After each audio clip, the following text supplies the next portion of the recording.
think it was probably best said to me by one of my old mentors. He said to me, you know, you can't really go to a doctor, have him rub your head for 20 minutes and then you'll feel better about yourself for the next 3 weeks. So I think he said that to me and that kind of made me go, yeah, that's sick. So I think I like the idea that I can give people a confidence boost. I can like make somebody feel better about themselves just like that. Like, I think that's really cool.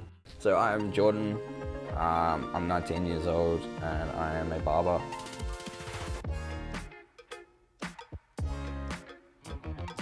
People pay, you know, $10 for a haircut for their whole life, and then they come to me and they're like, oh, I'm really iffy about paying $50. And I'm like, nah, sit down, I'll show you why it's worth $50. And then they'll come back forever. If there's anything that's more important to me than, you know, barbering and all that sort of stuff, I think music's probably the #1 thing. Music is, I feel like it's kind of an escape for me. It's like this really nice sort of getaway thing. If I'm performing on stage or if I'm at a show or something like that, I think I feel more safe than when I would be, you know, just any other time. I feel like music's like a safe haven for me, and I quite like that community around it as well, especially in Melbourne. Melbourne's music scene is fantastic. Like, you know, you go to like any other place in Australia and it's still there, but the fact that everybody in Melbourne can really get along with each other and everybody shares the similar passions and similar interests, it's really, really cool.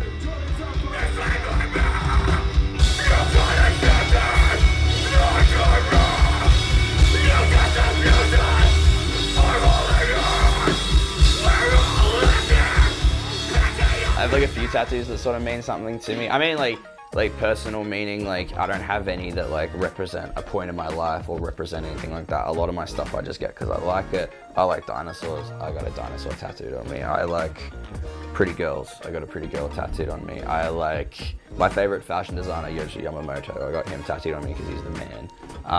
Like one of my favorite bands is a hardcore band from Adelaide called Reactions, so I got one of their songs tattooed on my arm. Like just random bits and pieces. Like, you know, like most of my tattoos I just get because I like the aesthetic look of them. I like the way that they look on my body.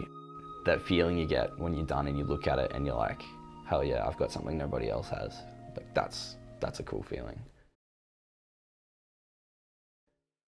Being that, you know, kid who's in like grade 4 or grade 5 that listens to Slipknot, it was always weird.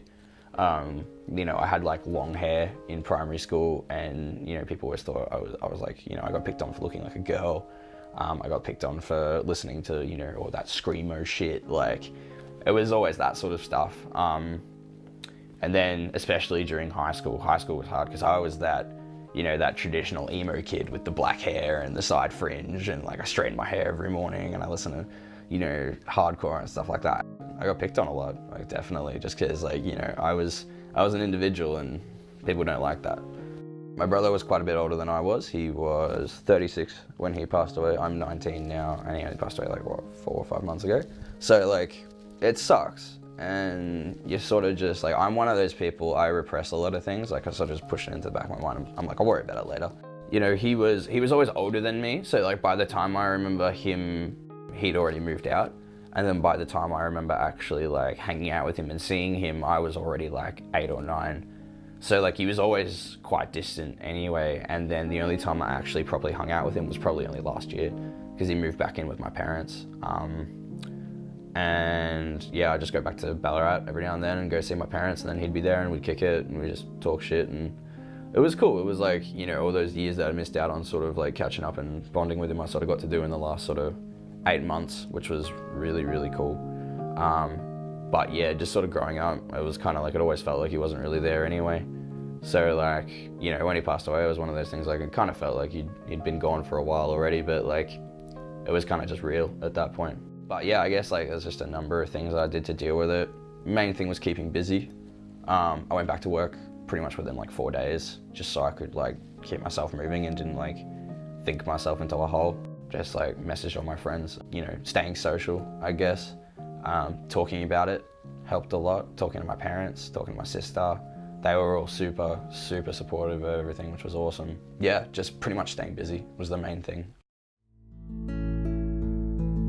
The idea that I had when I decided to become a barber was I didn't really care about barbering when I first started, to be honest. Like, I just started working. I wanted to work somewhere where everybody had tattoos. They listened to heavy metal. It looked like a cool place. There was like skateboards on the wall and shit like that. I was like, that looks cool. I'll go work there. And I ended up getting surprisingly good at it. So I was like, all right, I'll keep going now, I guess.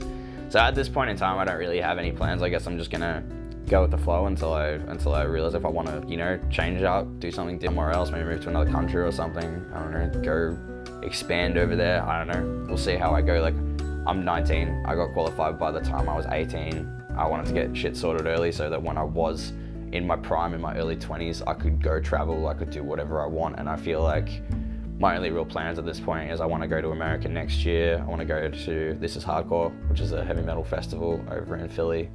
And that's about my only like future plans. I try to look ahead by like maybe 2 months max, and then I'll figure it out from there.